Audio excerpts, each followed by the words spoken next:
Hello and welcome. In a video that I made some time ago, which I will post in a card above right here, we went to Washington and we picked up our 2185 Lance travel trailer. And then shortly after that, I did another video when we were in Goblin Valley, which I'll post here as well, where we did our first trip in that trailer in its completely unmodified state. Now, in today's video, I'm going to go over all of the modifications that I've made to this trailer, and then in future videos, I will go into more depth of each of those components and how I did them in more detail, and I'll put a link here to the playlist to those videos as I create them. Now let's talk about my goal behind this project in general so that you can understand kind of why I did all these different modifications before we get into the details. My goal was to have a self-sufficient RV that doesn't need external supplies, and I largely accomplished that except for water. The acquisition of fresh water and getting rid of the gray and black water tanks, that is still a thing. Maybe someday we'll do a composting toilet or something like that, but for now, fresh water acquisition is probably the number one thing I rely on, besides, I guess, food for us as well. But as far as the RV and its functionality, I wanted it to basically function like we're at home, like a brick and mortar house, just have the electricity work all the time, whether it be DC or AC, and I wanted to be able to have everything function off of that electricity. I didn't want to have the hassle of acquiring gasoline or propane, pulling out my generator, the fumes, exhaust, the noise of the generator and things like that. I just wanted the trailer just to work all the time electrically. And so my goal was to have a really big solar array so that it can handle cloudy times or winter when days are short and things like that. I wanted to have the HVAC control be off of the solar and batteries, and basically all these things that I'll get through into this video. So that was one of my goals. My secondary goal is, being that we don't live full-time in this RV, I didn't want to put all this money into the electrical system to just be there for the couple of times of the year we go on trips. And maybe we'll even go on a trip every month or something, but that's still not quite enough for me to justify this expense. And so what I did is I installed a outlet on the side of the trailer that allows me to utilize the electricity that this trailer produces on a regular basis when we're at home, and I use it to charge my Tesla. Now, I could technically use it to power all kinds of other things, but the Tesla is just a really convenient thing that is one thing I can manage. I just plug it in, I can tell it how many amps to pull, and then it'll just discharge the battery on the trailer. And I will get into that in a future video, going over the particulars of what I've been experimenting with around like when to pull energy from the trailer, how quickly it charges, and that sort of thing changes throughout the year as well. Also, my intention with the 240 volt outlet on the side of the trailer is that someday when we have our Tesla Cybertruck, we will be able to send excess electricity from the RV's electrical system to charge the battery of the Cybertruck. Now, obviously, I understand there's a huge size difference here. We don't even know the details about the Cybertruck, but I do know just from having experimented with testing, with charging my Tesla Model S, that I will be able to charge the Cybertruck incrementally. Potentially would be on a trip and would go out into a remote destination and we have more than enough solar energy, and why not send the excess solar energy to the truck just to give us some extra miles for the days that we are camping. Now, also in that case, if for whatever reason we need more energy in the trailer and the truck has plenty still in the battery, we will be able to plug the trailer into the truck and use the truck like a generator but silent, and be able to get excess energy into the trailer to run the mini split or whatever else needs we might have, and potentially we could just charge up the batteries in the trailer relatively quickly and then disconnect from the truck so that we can go off and travel and do whatever we want separately in the truck and leave the trailer behind. My intention is when we have the Cybertruck and we're going on trips in the trailer, I will definitely be making YouTube videos to show that symbiosis between the trailer and the truck and how they use the same type of energy and electricity, so we'll be able to send electricity either direction and see how that interplay works on a real trip. What I'm anticipating as an example is, let's say that we're going to leave in the morning from the trailer to go out exploring for the day, going on a hike or something. We will be able to plug the truck into the trailer and charge the truck battery off the trailer battery to bring the trailer battery down to near zero or to zero. Then we will disconnect and then go off traveling for the day in our truck. While we're away, the solar will be charging the trailer battery, so it has somewhere to go. Because with off-grid solar like us, we're not grid tied. If the batteries fill up, the solar has nowhere to go, and so it just stops producing. So in this case, we would send all the electricity to the truck so that while we're away, the solar on the trailer continues to produce and fill up the batteries on the trailer. And then when we get back that evening, in theory, the battery would be full or somewhere near it, etc., etc. So that's what I'm planning on experimenting with in future videos. And here is yet a third reason why I decided to make this electrical system. When I installed solar on my house back in 2017, I had been considering installing a Tesla Powerwall. The thing is I couldn't get quite past on that is that you could spend $7,500 on a battery backup for your house, yes, and you'd have one Powerwall, and that allows your solar to work if the grid goes down in an emergency or something, and that would be fantastic. That's what I want. But it can only be used for that, only for backing up the electricity in the house. And what I decided and realized with this RV project is that if I put that money towards this trailer, I will be able to utilize that electricity when we're out on a trip and when we're at home. If we're at home, it would be used if there was an emergency. If the grid went down, I would then be able to plug my home into this trailer, and the trailer will power my home. Not completely as powerfully as it was before. To give you an idea though, my home is a 100 amp service home, and that's 240 volts. The trailer can produce or supply 20 amps. So we're functioning at a fifth of what it would be if it was on the grid, but that's way more than zero, right?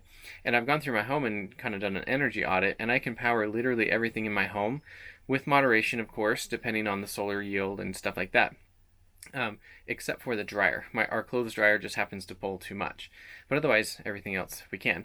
So between those three reasons, that's why I decided to build this trailer in the way that I did. So let's get into the details of what I actually did to the trailer to modify it. We are currently located in the coral pink sand dunes of Utah. This is our last destination of a long 2-week trip that we just went on, going all the way down into the Phoenix, Arizona area, and past Lake Mead, and then we went to the Grand Canyon and up and around past Horseshoe Bend, and now to the coral pink sand dunes, and then we'll be going back home after this. So we've now been testing these systems for a full 2 weeks, living out of the trailer exclusively with my family of 6. So let's now get started on the tour of all the modifications that I made before we went on this trip. First off, the most obvious thing that I've done is the solar panels on the roof. So let's head up there on this ladder and I'll show you that from up above. So these are 530 watt solar panels. And so one complete solar panel goes from here all the way to the opposite side of the trailer. And from that line to that line, that is one solar panel. And then there's 5 of them that go across the whole trailer. And this is 2,650 watts of solar across all these 5 panels. Front to back, it starts right where the flat part of the roof is located, and it goes all the way to the back of that flat part. Now up here in the front, I will point out just briefly here, I'll go into more detail on this later, but I have some cables right here holding it down, and those cables are going to these side rails right there and there. Now there is a unistrut system going on here. So there's this unistrut right here. This is aluminum, and then another layer of it up here, and the solar panels are bolted to them. You can see there's a bolt right here. So all the solar panels are bolted down with those 4 bolts with channel strut nuts here. Now these are raised 9 inches. Well, rather, it's 9 inches from the bottom of the solar panel down to the roof of the RV right here. And the reason why I did that is so that there's room for these vents to still open up and function. And there's a skylight here as well. And then over here, this vent that's got the dark top, that used to be where the rooftop air conditioner was. And I removed that air conditioner and put this vent in its place. And it's a reversible, fantastic fan. Now, let's go down to the back of the trailer and I'll show you more details back there. All right, so coming up here in the back of the solar panels, you can see across the expanse there, I took advantage of this ladder and I went ahead and installed some unistrut that goes around underneath it, just to ensure that it'll stay down here on the back if there were really heavy back winds. And if we come over here, you'll see that the solar panels come out just about the same as the roof here. Now on the front and back, I also use these solar panel end mounts that are just extra safety precaution. Also, my cabling isn't the cleanest, but it's all underneath the panel here, routed to the sides. And then you can see over here, it goes into the fridge vent. There are some wire glands there where it's sealing off going down in there. Now also back here, you'll see that there's a TV antenna with plastic over the top of it. I took that off because there wasn't room enough underneath the panels. Initially I thought there would be, but the solar panels themselves have some obstructions coming down, like a fuse box and stuff. All right, so let's go around the outside of the trailer. Now here on the back, this is standard, meaning the hitch receiver that this has is a 2-inch hitch receiver, and it came with that. I'm not entirely sure if it was aftermarket from the prior owners or not, but we haven't really done anything with that other than it really bounced a lot. So what I did is, I don't know how well you can see it, but right here, this is the frame of the trailer and this is the back of that receiver. So I wedged a piece of wood there and put some tape there just to hold it in place, and it helps to steady the receiver so it doesn't bounce so much. Coming around over here to the side, the next modification is this fridge vent. So normally you pull this off and there would be the refrigerator right there with all the propane apparatus. Well, my fridge I replaced with a DC powered fridge. It's actually DC and AC powered. So I used foam core board, a couple layers of it, to seal off this opening so that it's better insulation. Something else I will point out while I'm here is back here behind these X-Chocks is the MoRide suspension. This is the equalizer that has rubber dampening, the CRE 3000. And it also has the cross brace. Let's see if I can show you down here. Yeah, so down there you can see it also has the cross brace. And then also I installed the wet bolt kit. So the suspension's better that way. And also I switched the suspension over to leaf spring axles, and I increased the capacity to 3,500 pound axles so that we have more payload capacity because of all the electrical equipment we've added inside, which I'll get into shortly. Now coming over here to the storage compartment, we added leftover scrap carpet across this pass-through storage here all the way through. Can't really see it probably too well, but this is nice because we can throw things in here and they don't rub and scratch the floor or themselves, and they stay put, they don't slide around so much. Now coming around over here to the front of the trailer, there's this big box here, and this is the outdoor part of a mini split, a heat pump mini split system. This one happens to be the Fujitsu Halcyon DC inverter type. This is SEER 33.1, so it is very efficient, which is fantastic and what I wanted. And I'll go into more detail about this in a future video, but here you can see I have some aluminum angle iron bolted down here to the frame, and then there's some rubber dampeners here going to the feet of the unit, and then the line set and electrical wiring is inside of this protective cover, which Jessica sewed up, and you can see here it has Velcro on the edge so we could wrap it around it. And that is zip tied here to the frame and then goes around underneath the frame. Comes around over here to this side. This is where the condensate line drips out, and then it comes around and up and into the bottom of the trailer. And I'll show you the inside portion of that in just a minute. Now take note that there are no propane canisters here on the tongue of the trailer. Originally there were 3, and I had to remove the front one for the mini split, but the 2 back here actually do fit.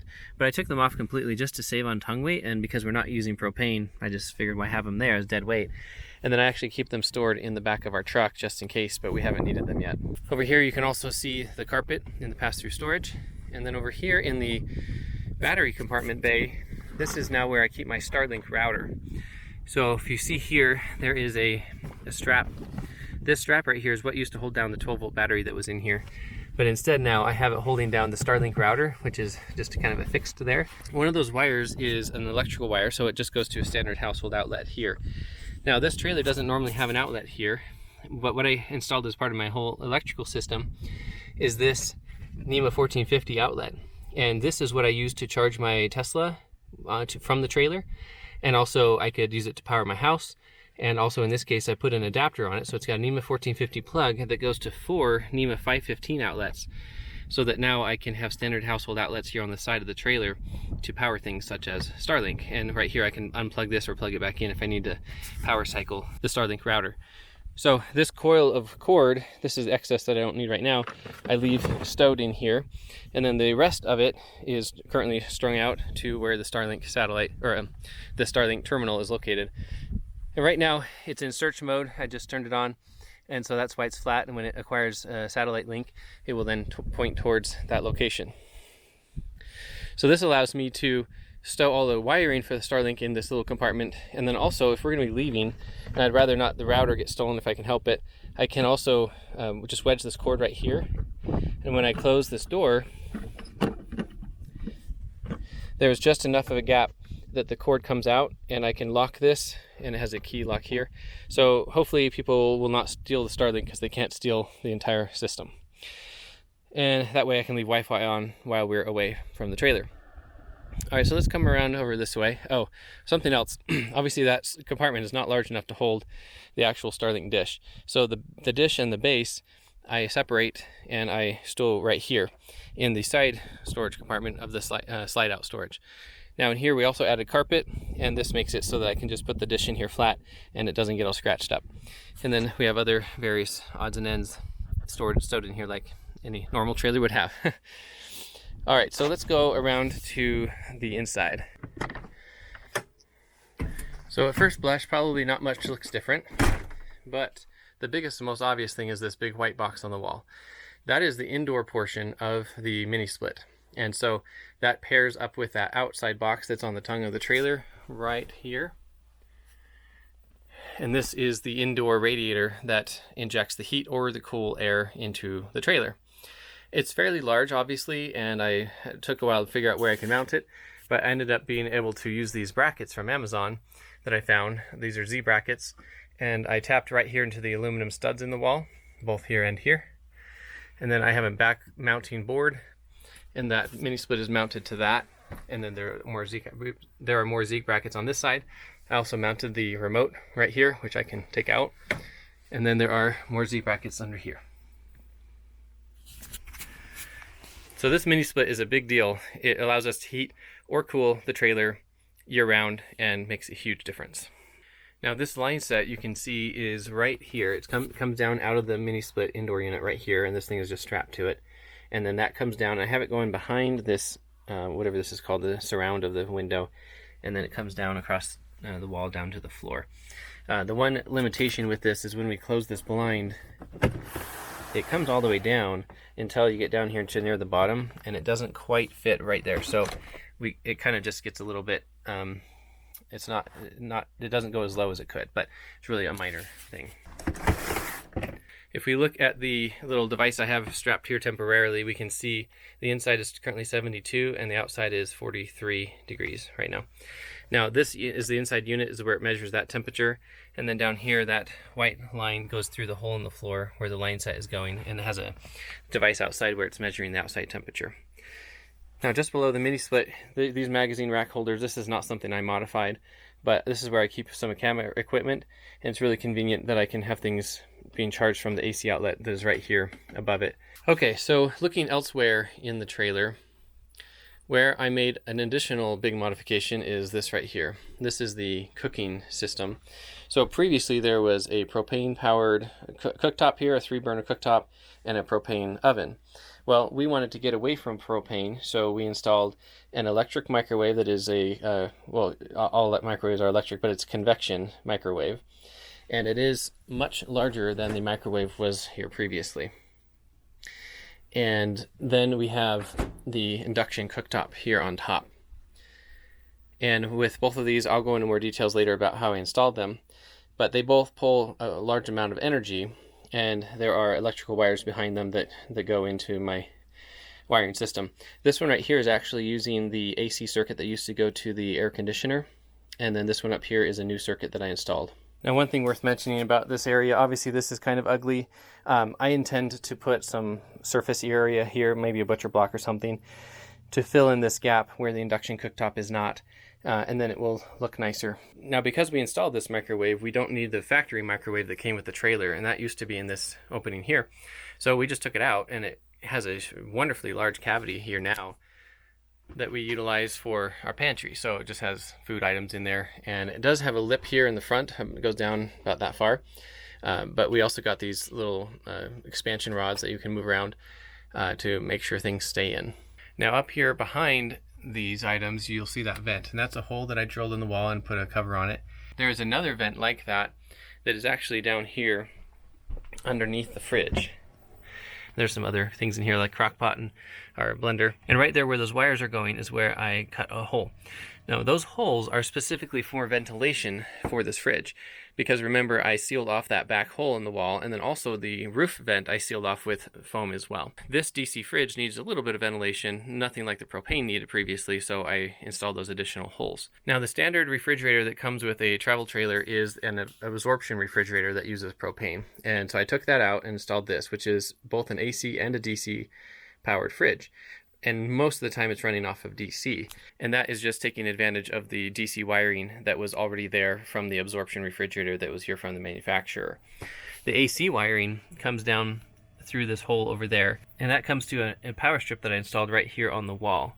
So this allows us to have additional outlets right here if we want to. Having a DC fridge installed allows us to just leave the fridge on continuously 24/7, 365. It really does not consume very much energy. Prior to getting the solar panels installed, I charged up the battery and then let it go for a week to see how much power that just the fridge alone was pulling. And this was in around October probably. And the fridge only pulled withdrew about half the battery. There were some other standby losses in the trailer as well, but mostly it was just the fridge running. Behind me here on the wall is the Victron Touch 50, and that is the main display showing all of the electrical system of the RV and what is happening. So let me show you that now. Down on the bottom left corner of the screen it says 53%, so that shows the current state of charge of the battery. This over here is the amount of DC power that is currently being consumed, and then over here is the amount of solar energy currently being produced. Up here is the amount of AC power currently being consumed. And it has a L1 here and an L2 here. L1 stands for the main inverter, and L2 is the secondary inverter.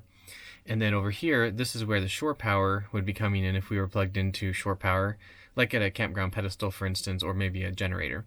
And then this right here is just a general screen. If there are error lights or other things, they will indicate here on that screen right there. So these little dots, this animation kind of is cool. It shows the direction that the energy is flowing. Right now the solar is supplying everything that everything needs, but other times when there's a heavier draw, maybe from the AC, it'll show dots coming from the battery and going up and over to that location. So this screen is fun for seeing that animation. We can go over here though and see this screen, and it's kind of showing some of the same information but not as much, and it's more basic, so I don't really use this screen. Something else you can do is you can touch on this screen and click on menu here, and it will take us into the details and the settings that you can now control. So you can change a whole bunch of settings in here of the electrical system. Now, the most important one that I usually access is this Lightning Master, which is the name of my main inverter, and you can see here it says inverting. So I can come in here to this switch and I can turn it off or on or charge only or inverter only, and I use that on a regular basis. Rather than flicking the switches manually on the inverter itself. The second thing that I use fairly commonly is this input current limit right here. Right now it's set to 15 amps, which is what it should be if you're plugged into a house, for instance. Sometimes though I plug in my generator and it is capable of more amperage. So this is basically the Victron system limiting how much amperage it'll pull from shore power, and so that's important. You can tap on that and you can push that up or down just by tapping that. Now there are many other settings in here across all of the different devices. I can come up here and see in Celsius what the temperature is of the batteries, and you can see the shunt has information here and the MPPT charge controllers. Now this settings right here is for the Cerbo GX itself, and we can come in here and we could change various settings about it. I won't get into all that right now because obviously that could go on for a very long time. The cording for the control panel here, as well as the solar panels on the roof, are coming down behind the fridge. So this whole fridge area is kind of used as a large conduit. And it is coming down underneath and around to over here underneath this microwave area. This right here is the electrical distribution panel that came with the trailer. And it is largely the same. But what's different is that the shore power plug, this 30 amp plug that used to be just for shore power, actually is now... It was bypassed, and the wire that went to it goes straight to what is now underneath here. It used to be the converter down here, and now it is a surge suppressor. And so that surge suppressor takes the incoming shore power and then protects it, and then passes it along over to the electrical system over here under the couch, which I'll get to in just a second. Then the main inverter has a AC output that is coming from that, and it is going to the input of the RV system, this 30 amp shore power. So that's what I did to kind of insert this smarter electrical system into the existing electrical panel. Now the wiring between this area right here and the couch area, which previously had no electronics at all, it was just luggage storage area, is actually coming through right here. So we have here a hole in the floor that I drilled. This is a 2 1/4 inch hole, and it has all the electrical wires passing through that need to go between the couch and here, and then obviously this is used for pots and pans and other storage. So that electrical wiring, I'll step outside briefly and show you what it looks like out there. So that electrical wiring comes down here underneath, and you can see there the hole, and it passes around over here and then goes up back over where the couch is. So if we come back in here to the trailer, let's look more detail under the couch. Here is the couch removed, and so this is the entire electrical system, the batteries, the inverters, the switches, and the solar charge controllers and everything all in one place.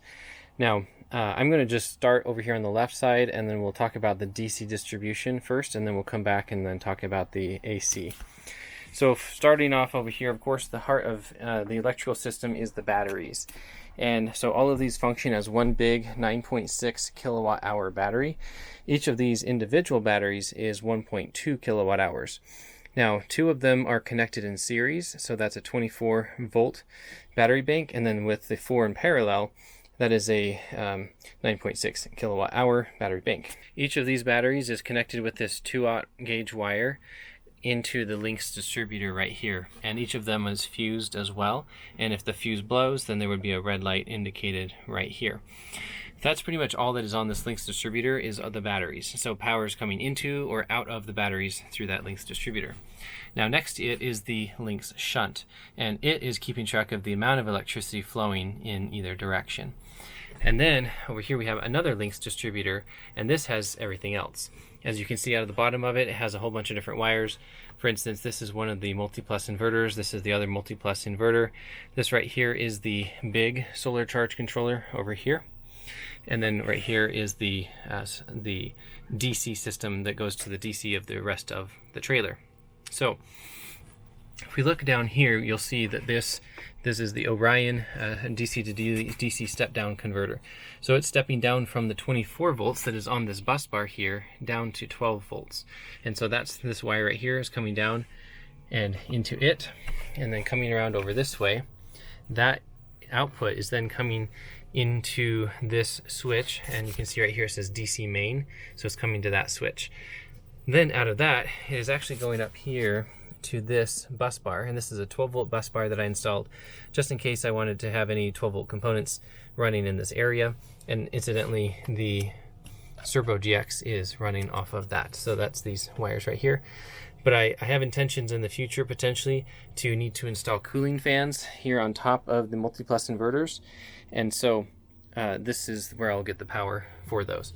So then the 12 volt power comes off of that and goes through these holes in the wall right there. It goes up here underneath this drawer and then connects behind that into the battery bay to the existing DC wires of the trailer that came from the manufacturer. Okay, so now DC distribution wise, there's a few other things here. So if we look over here, these 2 wires right here that I mentioned, one of them is coming to this switch right here, and so this is the DC disconnect switch to this secondary multi-plus inverter, and this is the Victron multi-plus 3000 VA inverter. Incidentally, it is kind of mounted here in the middle of this cargo area, so I had to install this vertical board right here so that I could mount it to it, and then that is mounted here, and then also down underneath there's a piece of wood that's helping hold it into place. So over here there's another DC disconnect switch for this inverter. So that's the DC distribution on those parts of it on the supply. But on the part that's coming from the solar panels, we now have these MPPT solar charge controllers. So this one is the bigger one, and it has 4 of the 530 watt solar panels on the roof coming to it, and they are in series parallel, and that's why I needed the 150 volts. And then over here we have one single of those panels, the 530 watt panels, is coming to this by itself. And so the DC power is coming in from those solar panels at a high voltage, being stepped down to 24 volts or whatever is needed to charge the 24 volt system. And so down here, these DC switches, basically the other of these switches, there's 4 here, 1, 2, 3, and then this is a double pole that's combined. This disconnects the solar panels from the big solar charge controllers, and then this disconnects that DC output from that charge controller into the Lynx distributor. And then we have the same thing for the smaller charge controller, the disconnect of the solar panels and then disconnect from the battery system. Now, one thing to note is that there weren't enough available connections here on the Lynx distributor for all of this, and so for the smaller MPP280, I actually took off the end lugs here. You can't really see it, but there's the bus bars come through here and there's a place you can bolt to, but that's not fused. So I installed this fuse right here, and that is for that MPPT, the smaller one. So that is pretty much the entire DC system. And so let's step back again, and now let's talk about the AC distribution. So the AC really begins with these two inverters, of course, right? Because they're taking the DC power and inverting it to AC. So that's where it begins.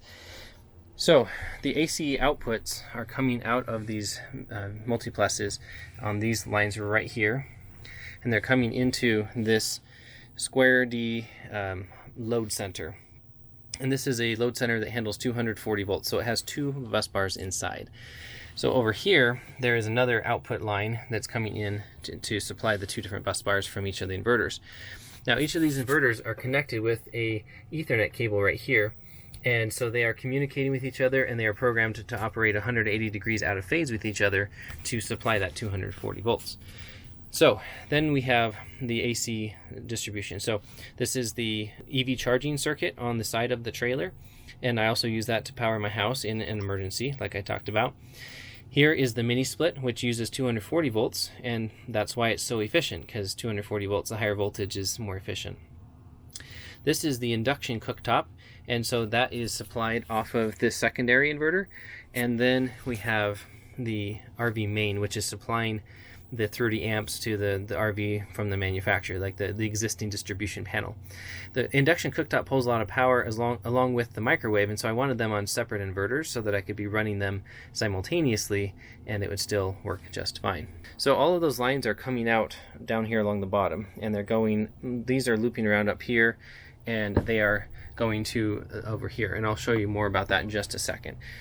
This is the only one that comes in this direction, so it's kind of coming up over this way and goes into the hole in the wall here and goes underneath that drawer to the battery compartment over there, and that's where it has that connection, the NEMA 1450 outlet.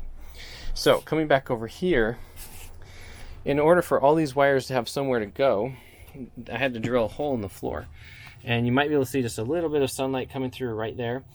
This hole is a 2 1/4 inch hole, and it's quite full of wires. Now, as a quick side note, all of the 3 holes that I have drilled in the floor, the one for the mini split and the 2 for this electrical system, those are going to be filled eventually with spray foam insulation to, obviously keep out dust and moisture and help with insulation.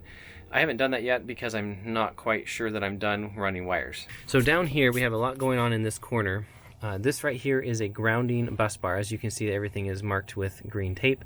So it's a 4-lug bus bar down here, and one of these is going underneath into the chassis of the trailer, and the rest of these are connecting to that bus bar. So all of these wires are going underneath the trailer and coming up underneath the kitchen sink. Now, one of these is this one right here. This is a data cable. It looks like a telephone cable, and it is coming around underneath this inverter, and it's actually coming to that device right there. And this is the Progressive Industries surge protector, and when you're plugged into shore power or a generator, this will come up with a screen that gives you codes to know if the shore power is safe. And also, this is where it has that switch that I can bypass the shore power protection if I want to. And then on the wall here, I have taped a piece of paper that has all the error codes and what they mean. There is one more thing besides just the DC side and the AC side to talk about here, and that is the information side, the data. So that's this Cerbo GX right here. And so it's the brain basically that connects everything together. So you've got a lot of different plugs going into it up here, different types, but I'm not going to get into the details of that on this particular video. In any case, one thing I want to mention is that right here is an HDMI port, and then over here is a USB port. Both of those are on extension cables actually, and they go through the hole in the floor over here. And then they come around over this way and they are supplying the power and information to this display here. Also connected to the Cerbo GX, down here on the underside of it is a line that comes over here, and this wire is connected to a temperature sensor that's bolted to this battery terminal, and that's how the Cerbo knows what the battery temperatures are. And just as a quick reminder, I will be going over all of these components in more detail in future videos. So I'm going to be doing a video specifically about this under couch area and the AC/DC conversion, all that. I'll be doing a video in detail about the mini split and the fridge and all the different things. So that's why I'm kind of glossing over some of it here. I'm just trying to do a quick overview video of the trailer. Now it is currently almost 11 a.m. in February, and you can see here we're getting 1561 or so watts of solar input, which is charging the battery nicely at 1250 watts or so. Now some people might see those numbers and think that's really big, because this is a very big electrical system for a travel trailer. Keep in mind this is a 25-foot travel trailer, but the solar is actually only on 19 feet of roof, which is the flat space of the roof. And so, for the purposes of electrical in this RV as it came from the manufacturer, yes, it is overkill. But because I've added in all of these other components that are requiring electricity, like induction cooktop, the microwave, the mini split, and the fridge, for instance, it actually is good that this electrical system is as big as it is. I will say climate control takes up the number one thing. So the mini split takes up the most energy, but it also very much depends on how cold it is outside versus how warm you're trying to keep the inside, or how hot it is outside and how cold you're trying to keep the inside. What I have noticed is it consumes more energy to keep the trailer warm. And then also double whammy, during when it's winter, it's cold, the days are shorter and the sun is lower in the sky, so the solar yield is less. And so the biggest Achilles heel or weakness of this electrical system and this overall RV modification is the mini split in the winter, specifically using it when it's really cold outside. Now luckily we can use a generator, or we could use propane if we had to. It still has the propane furnace that came with the trailer, and so we could use that for heating the trailer as a backup source if we really needed to.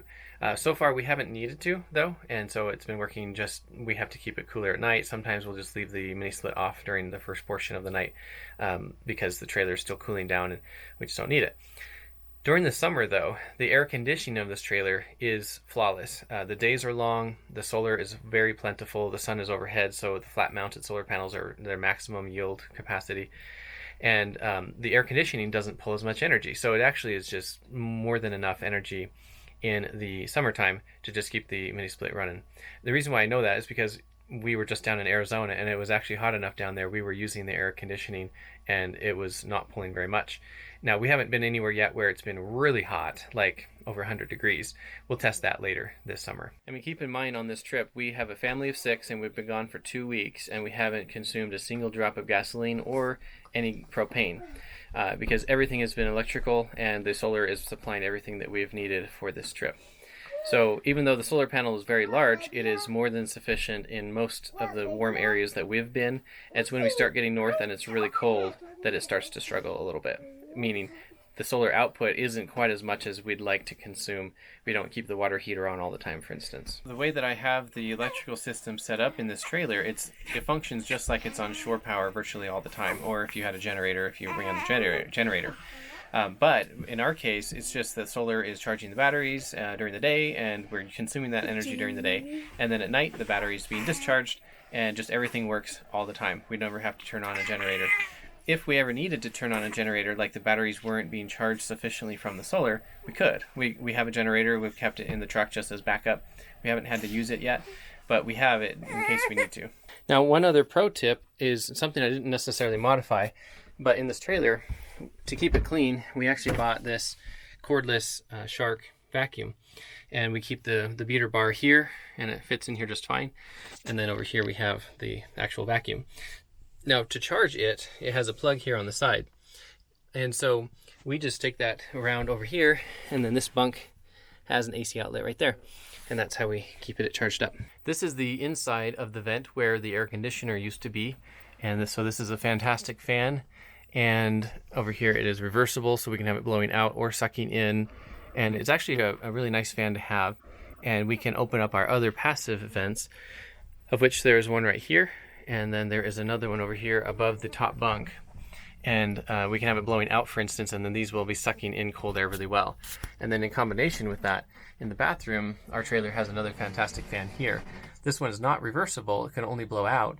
So if we have them both blowing out, then the air coming in from other places is coming in quite strongly. Another modification that we've made to this trailer, which is pretty minor, is we installed a Berkey drinking water filter here. So this is attached to the wall with some hooks that are just 3M adhesive hooks, so they're not, you know, screws or anything into the wall. Probably can see it a little bit better on this side right there. And then these are reusable twist ties, actually. It's a nice product that I found that looks really nice, and it works really well for this purpose. And there's one here, and then one here for the lower compartment. And so here we can just take off the lid, and then this faucet that we have with our that came with our trailer, we can then bring around over here, and we can put it directly into the top of the Berkey, and then we can turn on the water just like that, and it will put water directly into the Berkey up here, which then filters down, and then we consume it from here. And conveniently, this sink has a little cutout here on the side which works perfectly, and we can take, like, for instance, our kids' water bottles, and we can sit them right here and they just fill up. And so this works really well for water filtration. And this thing is always here. Just we leave it strapped here permanently, unless we're not going to be using the trailer for a long period of time. And then maybe we'd take it into our house and clean it up and dry it out or something to that effect. But it's mostly just sitting here ready for us whenever we need it. Right here in the front steps, we added a rug here that helps to mitigate some of the dirt tracked into the trailer. And then also we added carpet. This over here is the floor that it looked like from the manufacturer.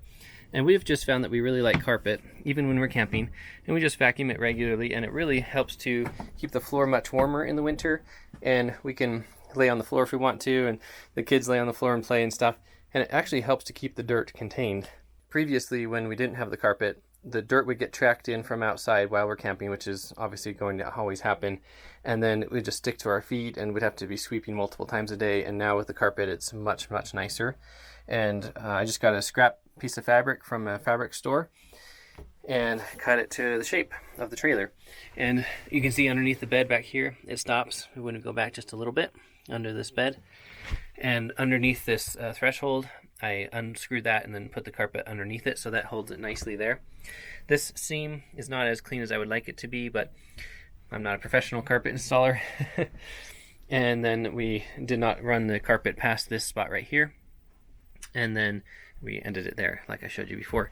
And then I put it underneath this threshold here as well. Some other minor modifications we've made is we added some hooks here for the girls to hang up their coats when they come into the trailer. I think at some point we're going to put a shelf right here for their shoes. And then we also have some hooks that we've installed here, and we just hang random things like coats or backpacks or whatever. And then also back here for the kids' closet, we got this shelf here, and that is what they store their things on. Another thing that I added to the trailer, I almost forgot, is the stabilizers for the slide out.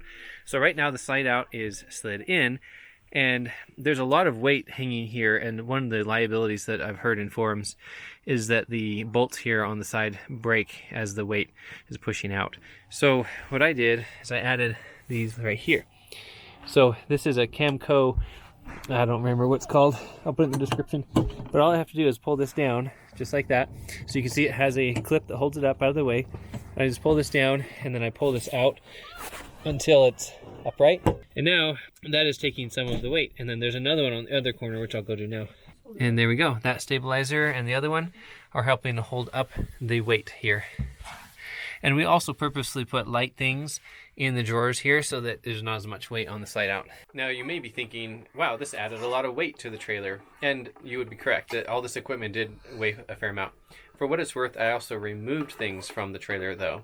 And I will be doing a separate video that goes over the weight in detail before and after all these modifications. But in very brief summary, the net difference is an additional 700 pounds were added to the trailer. Now, that was more than offset by upgrading the axles of the trailer, so we're actually pretty close to the same as we were before the upgrades, and we actually have a little bit more payload capacity. All of the equipment and tools that I've used for this will be linked in the description of this video down below. I'm going to be creating a series of videos about this trip, and it'll help to highlight the integration of just our life and the things that we're doing and the trip we're having with the technology, and how it is providing for the electricity for the things that we're doing on the trip. So if you're interested in seeing those videos, feel free to subscribe to my channel and change that bell notification to all, and you will get notified every time I upload one of these videos. Thanks for watching, and we'll see you in the next video.